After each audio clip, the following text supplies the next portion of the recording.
Fantasy d'autres cultures. Wow. Ouais. Introduis-nous tout ça. Bon, alors, c'était compliqué de trouver un titre pour le sujet qu'on avait un petit peu défini avec Jérôme, et on ne voulait pas que ça soit un sujet qui soulève des problèmes qui n'existeraient pas, ou enfin bref. L'idée au départ part d'une étude américaine qui pose le problème de combien d'auteurs de couleurs, je vais dire auteurs de couleurs, même si c'est un terme que j'apprécie pas et qui n'est pas utilisé comme ça par les gens de couleur. En France, on se définit plutôt comme les racisés, mais je ne vais pas vous embêter avec du vocabulaire militant de base, ça serait trop long à définir, donc on va dire les gens de couleur. Moi, ce que je vous propose, c'est une demi-heure pour réfléchir ensemble à la façon dont les cultures différentes de la culture occidentale réussissent ou pas à prendre place et peuvent continuer à s'épanouir dans les œuvres de fiction spéculative, que ce soit fantasy, science-fiction ou fantastique. Il ne s'agit pas de faire preuve, pour moi, comme vous voyez, j'ai mes feuilles, je ne suis pas aussi aguerrie que certains. Il ne s'agit pas de faire preuve d'érudition littéraire ni historique, j'ai trop de lacunes dans le domaine pour pouvoir prétendre rivaliser avec la plupart des lecteurs et amateurs du genre. Je n'ai pas non plus la prétention d'aborder tous les aspects de la question, qui dépassent largement le domaine littéraire. C'est un sujet complexe et je n'ai pas la vanité de réussir à tout envisager. Je vous propose, cela dit, deux pistes de réflexion, un angle auteur et un angle personnage-lecteur. Je dis bien un angle parce que pour chacune de ces pistes, il y aurait d'autres façons d'aborder la question d'y répondre. Je n'apporte pas de solution toute faite, ni de certitude. Et puis une autre petite précision en préliminaire. Compte tenu de ma personnalité et du terme abordé, j'espère que vous ne m'en voudrez pas trop de parler surtout d'auteurs, d'univers et de personnages noirs.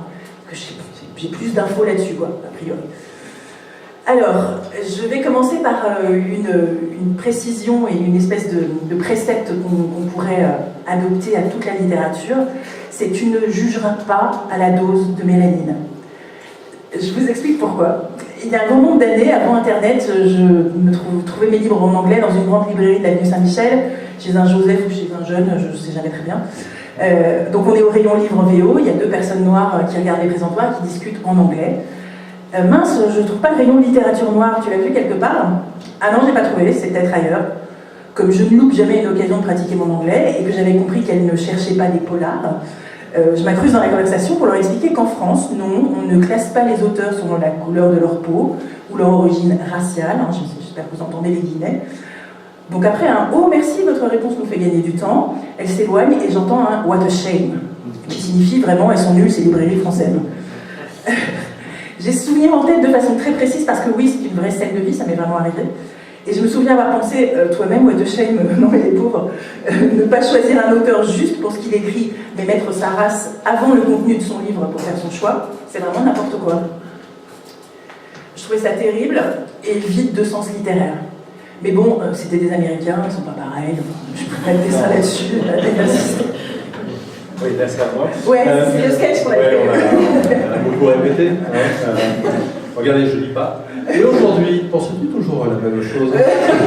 Bien, merci de me poser cette question, Jérôme. Et bien des années plus tard, mon regard sur la question n'a pas changé. Je continue à penser qu'on ne devrait absolument pas choisir un livre selon la couleur de peau de son auteur. Mais cet avis s'est nuancé. Le qui est l'auteur, le d'où il vient, le quelle est sa culture, sont des questions qui sont maintenant plus présentes. Ce n'est pas aussi important que la qualité d'écriture, hein, ça je pense qu'il faut vraiment qu'on s'entende là-dessus. Mais l'altérité culturelle, elle ne doit pas être négligée. Pourquoi? Parce qu'il me semble que les œuvres de fiction, particulièrement quand elles se disent spéculatives, doivent prendre en compte l'importance de proposer un monde, des mondes, dans lesquels les personnes autres que blanches sont représentées de façon à ce qu'elles puissent s'identifier. Nous y reviendrons en parlant des personnages et du lectorat. Mon anecdote date d'une période passée et à l'heure actuelle, de ce que j'ai collecté, les auteurs n'apprécient pas tous d'être classifiés en fonction de leur couleur.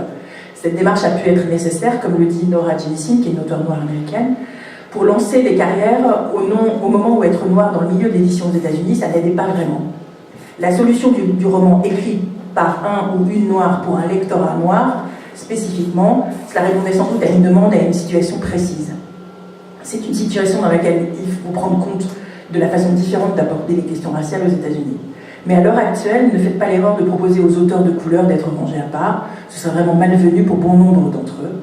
Si la question intéresse certains d'entre vous, d'ailleurs, je recommande d'aller lire à ce sujet le blog de Nora Jemisin, elle a fait un article très précise sur la raison pour laquelle elle ne souhaite pas être classée dans le rayon auteur afro-américain qui existe, qui continue à exister dans les librairies américaines. Ça n'existe pas chez nous, ça ne change pas le problème de se poser la question sur où sont les auteurs noirs, arabes, asiatiques en France. Donc... Ok, parce que tu as une migration. Donc ok, pourquoi est-ce qu'on doit se poser la question des origines de l'auteur? Alors, tout d'abord, si c'est juste pour en faire un sujet de curiosité, oh regardez, l'auteur, il est noir, il est asiatique, il est indien, il est arabe, ça c'est non, c'est plutôt malsain et condescendant, c'est pas la peine. En revanche, prendre en compte les origines de l'auteur, c'est pouvoir enrichir le genre par la diversité des écrits, prenant source dans l'imaginaire d'une personne d'une autre culture. Ce qui peut, en plus, venir bousculer nos habitudes de lecture, ce qui n'est jamais une mauvaise chose. Certains ateliers d'écriture américains, nommés « Écrire l'autre », permettent notamment de s'apercevoir qu'il y a des attitudes, des comportements, des réflexes liés au fait d'être noir, asiatique ou arabe, que quelqu'un de blanc ne réussit pas toujours à rendre au plus juste. C'est aussi valable pour les questions de genre, comment écrire la transidentité quand on n'est pas concerné, ou les questions de validisme, comment écrire un personnage aveugle quand on n'est pas touché par la cécité. C'est-à-dire, je ne parle pas dans le vide, il y a des vrais ateliers qui s'appellent Writing the Other, qui proposent aux auteurs de percevoir des personnages avec certaines particularités qu'ils n'ont pas forcément, et qui leur permet de mieux comprendre en quoi on fait des erreurs quand on écrit ces personnages-là.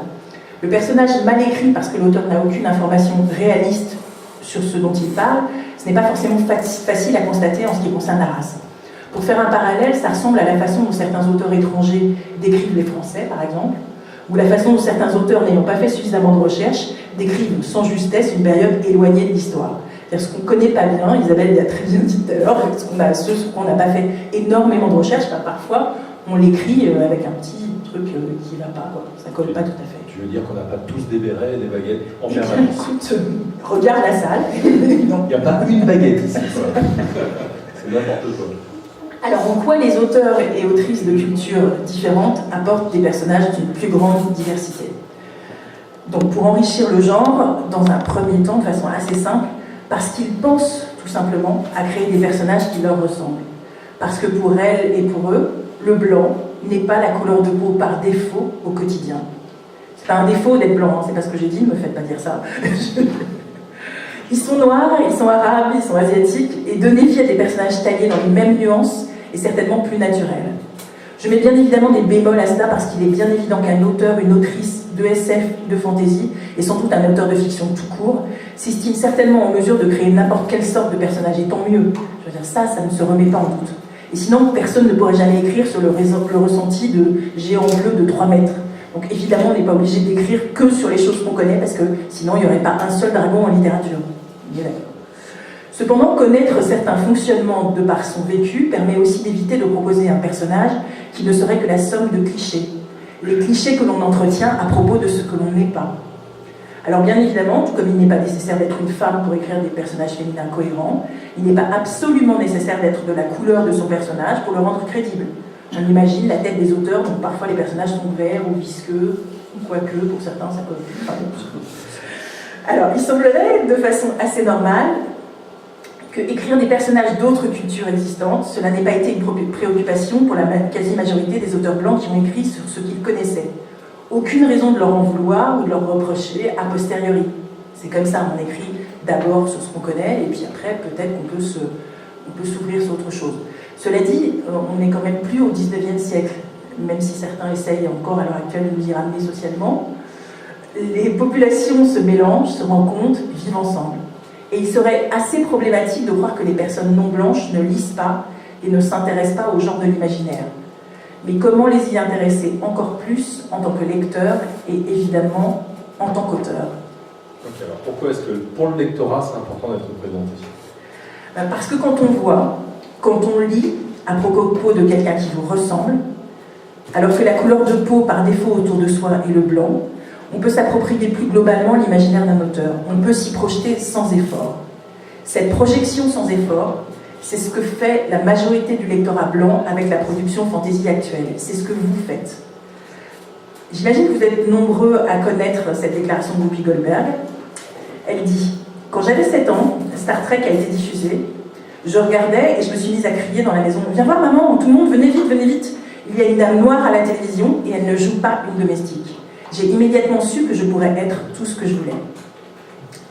Cette référence de Whoopi Goldberg, c'est l'apparition du lieutenant Uhura dans Star Trek à la télévision, donc un personnage noir qui ne fait pas le ménage, qui n'est pas la nounou. Voilà. Alors attention, c'est pas une obligation, hein. Je suis persuadée qu'on est un bon nombre de lecteurs et de lectrices de couleurs qui forcent la projection, justement, en imaginant des personnages plus ressemblants à ce que nous sommes, sans tenir compte de la description ou de l'absence de description de l'auteur.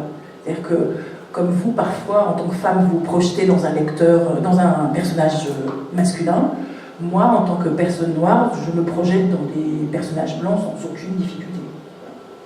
C'est faisable. Même s'ils sont petits. Oui, même s'ils sont petits. Et qui n'ont pas de force poitrine. Enfin, voilà, tout ça, c'est j'y arrive. Alors maintenant, jamais, on avait dit,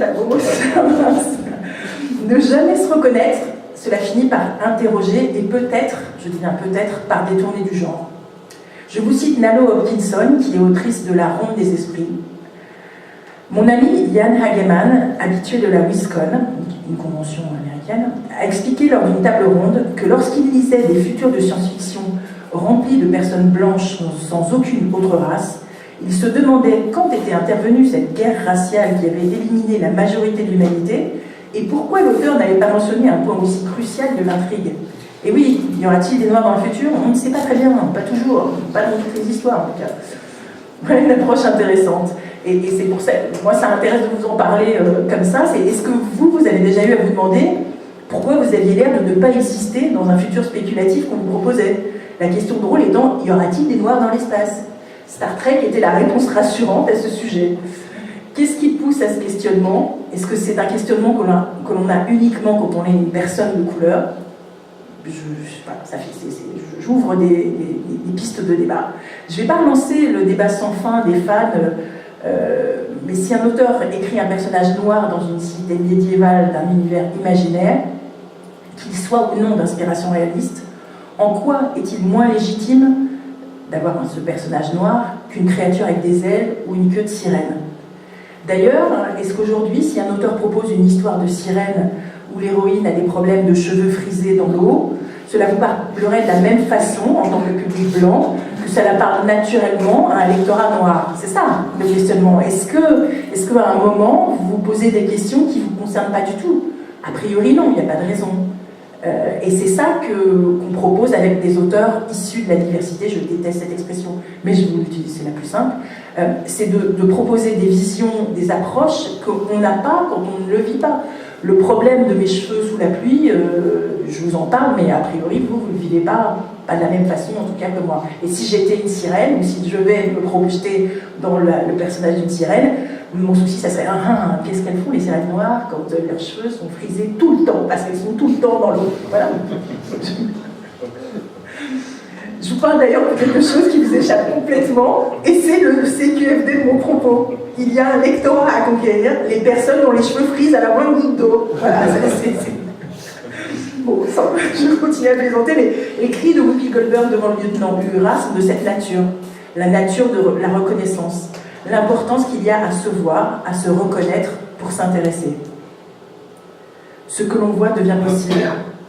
Il ne s'agit pas de parcelliser le lectorat en proposant des œuvres thématiques calquées sur les chaînes de télé, la chaîne de la pêche, le lecteur de la pêche, la chaîne de la chasse. Non, ça serait ridicule. Mais peut-être qu'on doit s'interroger sur l'intérêt de faire entrer des visions différentes du point de vue de l'écriture pour attirer des regards différents du point de vue de la lecture. Quand la BBC, par exemple, dans son adaptation de Merlin, décide de donner le rôle de Guenièvre à une actrice noire, combien d'entre vous questionnent ce choix et combien sont, un peu comme moi, pas du tout déstabilisés? C'est-à-dire que moi, Guenièvre, elle peut être noire, verte, bleue, c'est Guenièvre, quoi. Je suis dans le... je ne la vois pas comme une actrice noire. La fantaisie médiévale, le temps des chevaliers et des dragons, peut-il s'enrichir de personnages de couleur? Question ouverte, et je sais comme vous combien elle suscite de débats houleux. C'est-à-dire qu'on peut avoir des créneaux du XIIIe siècle dans un château du XIIIe siècle, mais on ne peut pas avoir un chevalier noir. On peut avoir des dragons, hein, c'est le principe de réalité est complètement maintenu, mais un chevalier noir, ça s'impose en tournure. C'est un vaste débat, mais voilà, je vous le propose. Et puis surtout, je vous donne juste mon point de vue. Hein. Oui, les personnages de couleur ont leur place au même titre que que les créatures chimériques de tout genre qui peuplent ces univers, pas parce qu'un noir ou un arabe sont des chimères, non, on est bien réel, mais parce qu'en imaginaire, normalement, le ciel est la limite.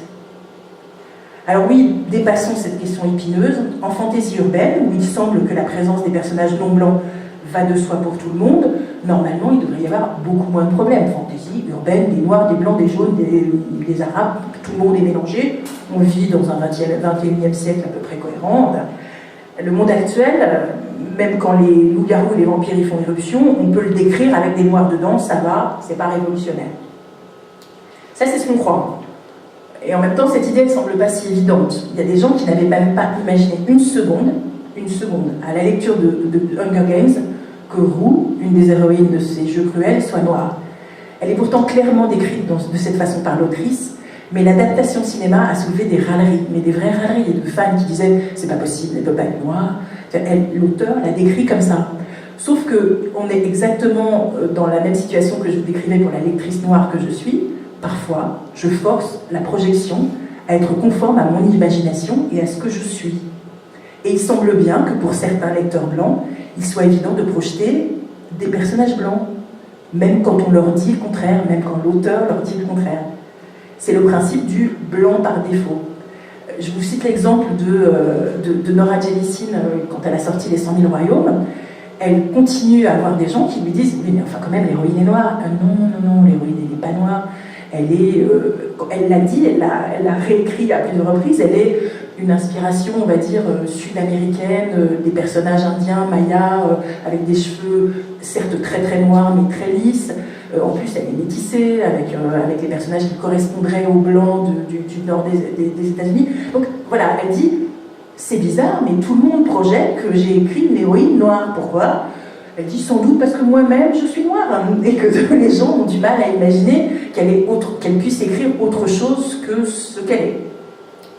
Encore plus stupéfiant pour certains, le fait qu'Hermione Granger, Harry Potter, la fille de Moldu victime du racisme des Malfoy, parce que c'est du racisme clairement, puisse être interprétée par une actrice noire. Et pourtant, qui mieux qu'un personnage noir pour comprendre le racisme dans toutes ses expressions ? Le parallèle était évident pour un grand nombre de lecteurs, même si J.K. Rowling ne s'est pas aventurée aussi loin, mais les fanfictions sont pléthores à aller dans ce sens. Je vous fais une petite truc rapide.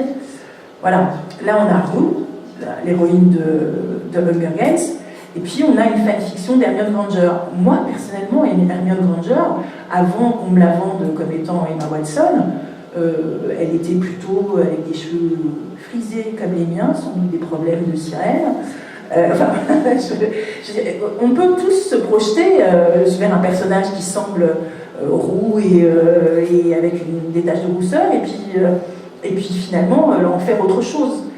Il y a beaucoup de lecteurs, on explique, enfin je ne pourrais pas le garantir et ça serait idiot de l'affirmer de façon péremptoire, mais il y a beaucoup de gens qui disent qu'une des raisons du succès d'Harry Potter, c'est que beaucoup de lectorat noirs, jaunes, arabes, s'est projeté dans Hermione, s'est projeté dans la situation de racisme que propose J.K. Rowling. Alors, est-ce que vous posez justement ce genre de questions quand vous lisez ? Est-ce que vous imaginez les personnages comme blancs quand aucune indication n'est donnée ?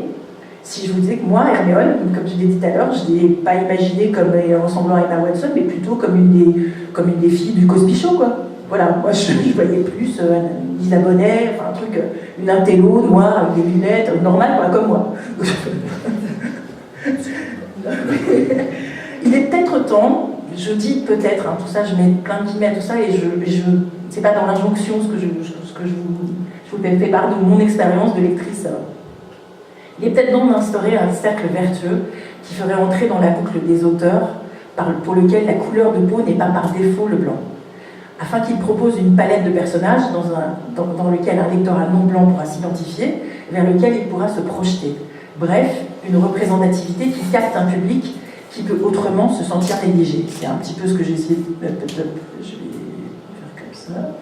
Non. Alors là, c'est trop loin pour que je vois. C'est pas ça. Pardon. Si quelqu'un a un générique de sirène à nous chanter dans une petite pause.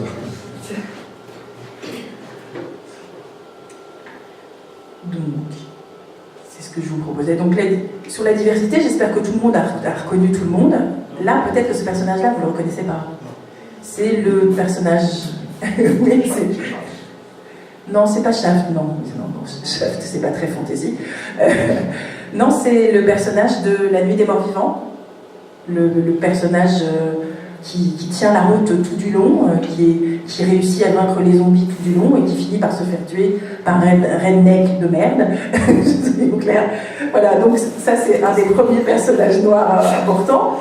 On a Matrix, on a Lando Calrissian, on a bien évidemment Firefly, on a Cisco dans Deep Space Nine, on a moi une de mes héroïnes préférées qui est Angela Bassett dans Strange Days.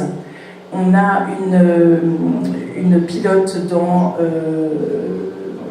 Fantasy, le titre m'échappe, Beyond Space and Beyond, qui est une série américaine qui n'a pas duré très très longtemps, mais qui préfigurait un peu Battlestar Galactica. On a le jeune enseigne de Voyager, si mes souvenirs sont bons. On a une des compagnes du Doctor Who, donc voilà, c'est possible dans plein d'univers. Là, principalement SF, parce que la fantasy, au cinéma, il n'y a pas que des réussites. Mais voilà, ce que je disais sur la représentativité, et pourquoi ça fait bouger les lignes, et ça peut amener un lectorat qui n'est peut-être pas présent. Je ne sais pas si... Enfin, moi, de mon expérience, je vais tous les ans aux Imaginales depuis presque 7 ou 8 ans, je croise de plus en plus de lecteurs jeunes de couleurs et d'horizons variés, mais jusqu'à présent, dans le milieu SF fantasy français, à part 2-3 personnes, on n'est pas très très nombreux, quoi. Et je pense que c'est le cas dans plein d'autres milieux, mais j'ai plein de copines et de copains noirs et ils lisent de la fantasy, et je suis comme Isabelle dans des milieux féministes militants et féministes militants noirs, et j'ai plein de copines qui me disent « Mais t'as pas des bons bouquins à nous proposer où le héros, c'est pas un jeune blond blanc qui me ressemble pas et dans lequel je me projette pas une seconde ?» Voilà. Alors, pourquoi ce cercle vertueux ? Parce que lorsqu'on est à la recherche d'œuvres imaginaires qui vous ouvrent vers un ailleurs ou même un meilleur, il est peut-être démotivant de ne jamais se voir représenté. Michelle Nichols, l'interprète du lieutenant Uhura dans Star Trek, c'est une de mes idoles, vous imaginez bien. Elle explique très bien pourquoi sa présence dans la série fut importante et qui le lui a fait comprendre. Elle pensait abandonner à la fin de la première saison parce qu'elle trouvait que c'était pas très très intéressant le rôle qu'elle avait, lieutenant communication, merci. Et puis surtout, elle était plus intéressée par le théâtre et par la comédie musicale. Et puis elle rencontre au hasard un fan de Star Trek qu'elle reconnaît comme étant Martin Luther King. Oui. Lui-même, quand elle lui dit « Bon, moi, je vais peut-être arrêter parce que vraiment je sens que c'est pas très glorieux pour moi », il lui dit « Ah non, mais surtout pas, quoi. Vous quittez pas la série. » Parce que sa présence sur le pont d'un vaisseau spatial, à égalité avec tous les autres personnages, c'était très important pour les Afro-Américains de l'époque. Et que lui a dit « Vous êtes la seule série, Star Trek c'est la seule série que ma femme et moi, on autorise nos enfants à regarder. » Pourquoi ? Parce que tout d'un coup, le noir, c'était pas celui qui balaye, c'était pas l'esclave, c'était pas la bonne, c'était pas la femme de ménage, c'était un personnage comme les autres. Et le fait qu'elle était noire n'avait finalement aucune importance. Je vous rappelle que Star Trek, c'est quand même le premier baiser interracial à l'écran. Bon, alors Kirk, ça c'est une erreur mortelle, il fallait embrasser Spock, mais bon, heureusement il y a les films établis, hein. Je n'étais pas la seule à penser. Donc il n'y a normalement aucun mur autour de la créativité et de l'imaginaire. La question est donc de savoir, est-ce qu'on ne finit pas par les construire ? C'est Octavia Butler, à qui j'ai un peu piqué cette phrase, qui dit « There are no walls in science fiction, we can build them, but they are not there naturally ». On peut donc les construire, mais naturellement, ils ne sont pas là. Les murs qui existent et qui font qu'il n'y a pas de personnages différents, de personnages qui sortent de la norme qu'on connaît tous, c'est les auteurs eux-mêmes et peut-être les lecteurs qui les construisent. Et si Jérôme me posait la question... c'est marqué après, c'est pas... Non, en fait, notre culture et l'environnement habituel dans lequel nous sommes formatés sont les limites que nous imposons quasi inconsciemment à notre imaginaire. L'uniformité est une posture humaine quasi naturelle, mais c'est en se questionnant qu'on fait bouger les choses. Alors, si on me demande quelles sont les raisons de la présence aussi peu notable d'auteurs, d'illustrateurs, d'intervenants non blancs dans le milieu de la SF français, de la SF fantasy français, je renvoie à l'idée du cercle virtueux et finalement, je ne sais pas très bien. Comment les trouver, ces auteurs? Là, honnêtement, c'est la partie du questionnement pour laquelle je n'ai pas poussé très loin la réflexion, sans doute parce que je ne me pose pas le problème en tant qu'éditeur, puisque je ne suis pas éditeur. Mais je peux vous proposer la réponse d'une autrice sur le fait d'intégrer la diversité dans ses écrits, et je cite toujours Nora Jemisin. Donc, voilà pourquoi j'écris de cette façon. Nous avons tous des futurs, nous avons tous des passés, nous avons tous des histoires, et nous sommes tous, chacun d'entre nous, peu importe qui nous sommes, et peu importe ce qui nous a été pris, ou quel poison nous a été inoculé, ou à quel point nous devons travailler dur pour l'évacuer, nous avons tous le droit de rêver. Moi, je trouve cette citation super belle, ça veut dire que, allez-y quoi, peu importe ce qu'on vous propose, peu importe ce que votre propre imaginaire vous propose comme limitation, the sky is the limit, le ciel est la limite. Pourquoi aller dans le sens? Pourquoi aller dans ce sens de la diversité? Parce que c'est pas comme si les auteurs manquaient. Hein, je pense qu'en nombre de manuscrits, c'est pas un problème. Qu'est-ce que ça pourrait bien apporter aux éditeurs? Je sais pas, de nouveaux lecteurs, peut-être, quoi. C'est bien ce qu'on a exposé. Moi, je crois sincèrement qu'il y a tout un lectorat à gagner, un peu comme les jeux vidéo. Enfin, je peux pas croire que les jeux vidéo comme Assassin's Creed, comme Prince of Persia marchent si bien auprès d'une population multiple et variée, et qu'on puisse pas faire la même chose avec la fantasy. Je suis persuadée que c'est possible. Donc, en conclusion, après je vous laisserai me poser des questions si vous avez envie, comme le dit Georges Lucas, toutes les histoires fantastiques sont faites pour vous apprendre quelque chose. Et généralement, ce quelque chose est à propos de vous-même. Alors moi je dis, espérons que le genre va de plus en plus permettre à tous les moi-même d'en apprendre davantage sur eux. Voilà. Et je vous écoute. Donc alors, du coup, je ne vous ai pas montré tout mon PowerPoint, mais c'est le moment. La représentativité, cette image vient la dernière édition du manuel de joueurs Donjons et Dragons, la 5e édition, où à la rubrique humain, le personnage qui illustre, c'est une femme noire. Pour vous, ça n'a sans doute pas une grande importance, et finalement, peut-être que vous ne le voyez même pas. La personne qui a posté ça sur Facebook et qui a dit « Ah, mais juste, c'est du bonheur, quoi ». C'est une fille noire qui vit en Norvège, elle dit « C'est la première fois ». Bon, alors, elle est peut-être un peu jeune, parce que sur les éditions antérieures, il y avait des personnages de couleur, on ne peut pas reprocher ça à Donjons et Dragons. Mais là, c'est un milieu où il y a quand même plutôt pas mal de représentativité. Mais elle, ce qu'elle dit, c'est « Waouh, c'est la première fois que je me vois, que j'ai l'impression que quand on parle d'humain, on parle aussi de moi. » Donc voilà. Identification, ben oui, quand on réussit à s'identifier, voilà, ça c'est pas très fantasy, hein. Les Amazones du Dahomey, elles ont existé pour de vrai. Et c'était des guerrières qui ont existé jusqu'au milieu du 19e, si je ne me plante pas trop. Et qui devraient être source d'inspiration autant que les Amazones grecques. C'est possible. Et quand on s'identifie, eh ben on se projette. Et donc on peut tout d'un coup s'imaginer en Reine des Caraïbes. Voilà. Ou autre chose. Ou moi j'aime particulièrement ce personnage, Steampuck, normal, quoi. Elle est normale. Elle fume un cigare, elle a des dreads, elle a son code barre tatoué dans le cou. Dans un bon roman de fiction spéculative, elle est parfaitement dans la normalité, on est d'accord. Personne ne pose de questions sur sa couleur. Et du coup, si elle est normale, eh ben, elle est banale. Et si elle est banale, tout le monde se reconnaît, et il n'y a plus de différence. Si on va vers la banalisation, on va vers la suppression des différences. Alors là, pour le coup, je sais que je suis clairement dans l'utopie, mais c'est difficile à mettre en place les choses auxquelles on croit, et j'ai beaucoup apprécié ce que disait Isabelle tout à l'heure sur la différence entre les convictions, les croyances, les idéologies et la pratique au quotidien. Voilà, je ne traite pas de sale blanc tous les jours, ce serait nul, ce ne serait pas une pratique très très efficace. Maintenant, quand je dis les blancs, je n'insulte personne. Et quand on dit les noirs, on n'insulte personne non plus. Voilà. On pourra s'en servir à plein de reprises dans les romans, dans la fantasy, dans la SF, pour ouvrir le genre à la diversité et l'enrichir. Moi, je crois que ça va vraiment l'enrichir. Et c'est peut-être parce que la fantasy n'est pas une littérature comme les autres qu'on peut se poser des questions et en tout cas les débattre. Merci Valérie. Est-ce que quelqu'un a une question à nous poser? Hormis sur le talent d'acteur réciproque, hein, vraiment, qui sont innés et évidents. Une fois, deux fois, trois fois. Oui. C'est pas vraiment une question, c'est plutôt une remarque, parce que ce qu'a dit Valérie était tout à fait passionnant, et c'est vrai que j'avoue que personnellement, je ne m'identifie pas au personnage quand je lis un roman. Je lis le roman pour l'intrigue, l'histoire, etc.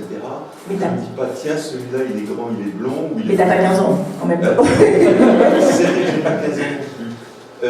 Et si tu veux... Moi non plus, Jean-Luc, cela dit. Mais j'avoue que, par exemple, quand j'avais lu le premier volume des 100 000 royaumes de Nora Gémicide, j'ai trouvé que c'était un roman de science-fiction fantastique, formidable. Et ensuite, on m'a appris que l'auteur était noir. Mais j'ai dit, qu'est-ce que ça apporte de plus? C'est une femme qui a du talent. Je me moque, elle pourrait être bleue ou verte, ça n'a aucune importance. Ce qui compte, c'est le talent qu'elle a.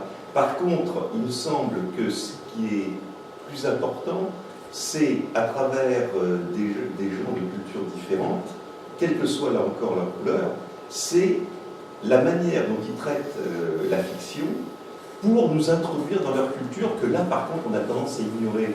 Tu n'as pas cité Neddy Okorafor, mais Neddy Okorafor, j'ai trouvé c'est extraordinaire.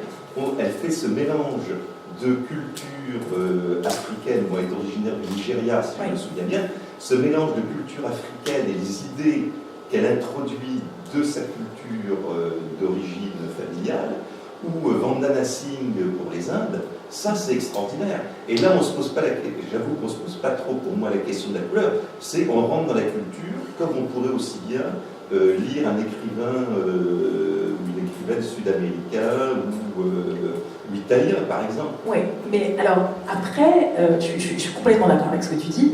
Après, il faut aussi se rendre compte du point de vue de ces auteurs-là et du point de vue du lectorat, comment c'est difficile. Moi, il y a 20 ans, quand je rentrais dans certaines librairies un peu spécialisées, j'en lui parlais à Jérôme, ça l'a fait rire, j'avais parfois l'impression, en tant que lectrice de fantaisie, dont la grand-mère en lisait, dont la mère en lit, donc pour moi, familialement, c'était tout à fait normal de lire de la fantaisie, et bien, dans certaines librairies, j'ai un peu l'impression d'être une femme qui débarquait au rayon bricolage du BHV. Hein, c'est-à-dire que, mon Dieu, qu'est-ce qu'elle fait là? Qu'est-ce qu'elle vient? Pourquoi? Voilà. Donc, les milieux étaient un peu fermés à la féminité, et puis on a dépassé ça, et maintenant ils sont, à mon sens, un peu fermés. Pour te dire, Nora Gémicide, que j'ai rencontrée comme toi aux IMA il y a 3 ou 4 ans maintenant, au moment où elle est sortie, ouais, il y a 4 ans, quand elle m'a vue, puisque je lui ai fait une petite interview, elle m'a dit « Ah, ben ça me rassure un petit peu, j'ai l'impression d'être la seule personne de couleur dans cet univers. » Voilà, elle arrive en France, elle fait Paris Épinal, et quand elle est en face de moi, elle me dit « Ah, mais il y a d'autres noirs donc ici. » Voilà, pour elle, il y a aussi cette question de, encore à l'heure actuelle, quand elle va dans les conventions aux États-Unis, il y a des gens pour lui toucher les cheveux et pour lui dire « Ah !» Voilà, parce que c'est aussi, elle a un rapport aux choses qui est à l'américaine, donc qui est certes différent d'une autre, mais quand même, moi je suis bien persuadée, ce que je disais tout à l'heure sur mes petites camarades noires militantes qui sont toutes à bac+5, hein, c'est pas des filles qui sont pas intéressées par la lecture, elles lisent, elles me disent « Je trouve pas de trucs qui m'intéressent, je trouve pas de choses dans lesquelles on parle de moi. » Enfin, il y a un moment aussi où la littérature, c'est aussi un peu la question de trouver ce qui parle de soi et de comprendre comment l'améliorer, comprendre comment s'améliorer soi pour améliorer la vie autour de soi. Enfin, il y a aussi, sans projection, c'est s'intéresser à l'autre dans toute sa diversité. Et j'ai du mal à voir dans certains romans encore actuels cette diversité-là. Et puis, Antoine l'a dit tout à l'heure, André l'a dit tout à l'heure, pardon, sur Ben Abramovitch, ça marche super bien, la fantaisie avec un personnage noir, quand personne ne se pose plus la question. Effectivement, on peut, mais on n'en est pas au stade où personne ne se pose plus la question. On en est au stade où, quand une actrice joue la suite de Harry Potter et qu'elle est noire, les gens disent « Ah mais non, mais c'est pas possible, Hermione, elle ne peut pas être noire. » On en est encore quand même un petit peu à ce stade-là. Moi, ce qui m'intéresse dans ce débat-là, alors je ne suis pas noir, je ne suis pas une sirène et je n'ai pas les cheveux qui frisent. C'est vu. Enfin, si je frise, mais comme Charles Trenet, c'est pas très sexy. Enfin bon, bref, je passe les détails. C'est pas tant mon point de vue, en fait. Je suis suis un garçon blanc, donc l'identification, même si je suis plus jeune, c'est pas pour moi. Enfin, cette question-là ne m'interroge pas en tant que lecteur, parce qu'en tant que lecteur, je suis capable de lire N'Nbi Okorafor ou des romans avec de la fantaisie aztèque, tu vois, et ça ne pose pas de problème. Et je trouve ça même plutôt cool, parce qu'effectivement, on a de la fantaisie africaine. Mais il y a deux choses qui m'interpellent, et je pense que ça mérite débat. La première chose, c'est qu'il y a un fait, nous avons très peu de lecteurs de couleur, ou de lecteurs autres qu'un morphotype blanc classique dans les conventions. Donc si c'est le reflet de nos lectorats, on a bien là un fait à faire. C'est la même chose chez les auteurs.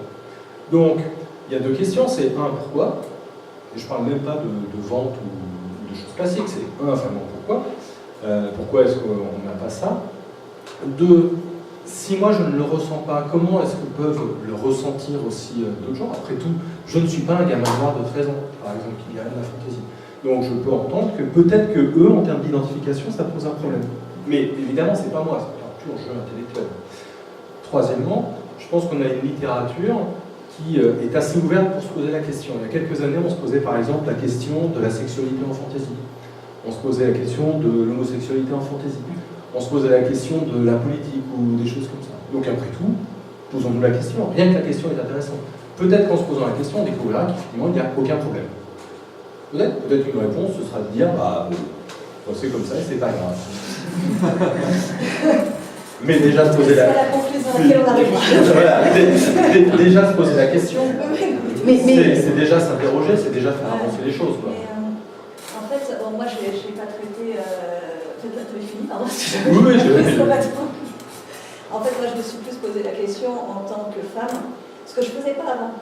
Il y a quand même un effet pervers au fait que, parce que les gens disent toujours non, mais moi je vois pas les couleurs, je vois pas les genres, je peux trop m'identifier. Et en fait, ça dénote, alors on me moque, mais ça dénote une réelle ouverture, et c'est sûrement vrai dans le cas des gens qui disent ça, mais ils ne se rendent pas compte que pour eux c'est aussi facile, c'est facile d'être le neutre. On est dans une société où la neutralité c'est un homme blanc, hétérosexuel. Et très souvent, voilà. Et comme si le reste... La neutralité, super. C'est même plus que par la neutralité, c'est les paramètres par défaut. C'est ce que je dis sur le blanc par défaut. Et ça, c'est un vrai problème parce que, bon, déjà, en plus, en tant que femme, j'ai quand même plus de la moitié de l'humanité, donc c'est quand même un peu chelou de s'entendre dire que par défaut, alors qu'on est la majorité, on est l'écart à la... Mais ça a quand même des effets très pervers. Moi, je vois, alors je vais plus parler dans le cas du sexisme, parce que forcément je suis plus concernée, mais je vois en discutant avec des copains libraires, les gamines, elles vont lire les femmes vont lire des littératures avec des héros hommes, voilà, sans aucun problème. De toute façon, elles n'ont pas le choix, parce que même si ça évolue, moi, gamine, si j'avais dû lire que des bouquins avec des héroïnes, j'aurais pas lu grand-chose. Ou alors, j'aurais beaucoup de référents très doux, très marocains. Juste de la margarine. Et ça pose quand même un vrai problème d'empathie, parce que moi, mes potes libraires voient souvent des gamins, ou des parents qui anticipent, mais même des fois les mômes, et même des fois les adultes, parce qu'on a beau tous dire qu'on se fait pas influencer par ça, qui ont plus de mal à s'identifier. Alors après, tout le monde ne fonctionne pas par l'identification, on a bien vu, beaucoup de gens fonctionnent par l'identification, et même des adultes. Moi, ça me pose vraiment un problème. Je pense que ça a des répercussions sociétales sur les défauts d'empathie, après vis-à-vis des vraies personnes. Et je pense que ce qu'on peut faire aussi en tant qu'auteur, j'ai mon éditrice Audrey Alouette, dont on parlait tout à l'heure, elle a écrit un article comme ça récemment où elle parlait des représentations des femmes.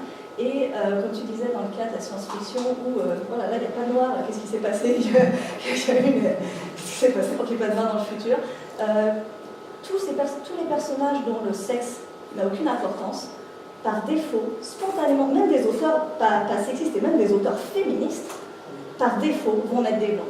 Il y a un boulanger, c'est des blancs, des hommes. C'est des blancs aussi. Il y a un boulanger, ça va être un homme blanc hétérosexuel, il y a besoin d'un flic, c'est particulier.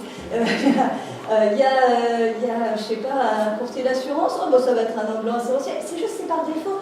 Et on ne peut pas dire, même moi qui suis particulièrement sensibilisée à ces choses-là, j'ai parfois ce mode défaut. Et je pense que faire l'effort conscient en tant qu'auteur de mettre un personnage qui n'est pas forcément un homme, qui n'est pas forcément blanc et qui n'est pas forcément hétéro, dans un rôle où on s'en fout de la couleur, du genre ou de la sexualité de la personne, ça c'est un effort conscient qu'on peut faire, qui ne casse en rien notre spontanéité d'écriture, c'est pas de l'autocensure ou du politiquement correct, c'est juste un effort conscient qu'on peut s'efforcer de faire, et petit à petit ça va se faire naturellement. Mais pour revenir sur ce que disait Jean-Luc, on arrête. L'idée, c'est bien évidemment, ça ne devrait pas être un premier questionnement. Je suis complètement d'accord là-dessus, ça ne devrait pas être un premier questionnement.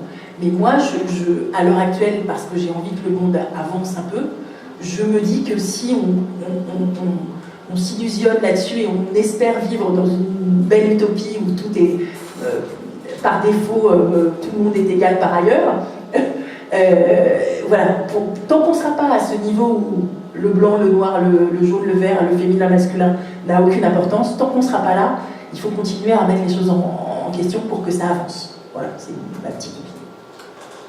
On va dire merci à Valérie. Merci.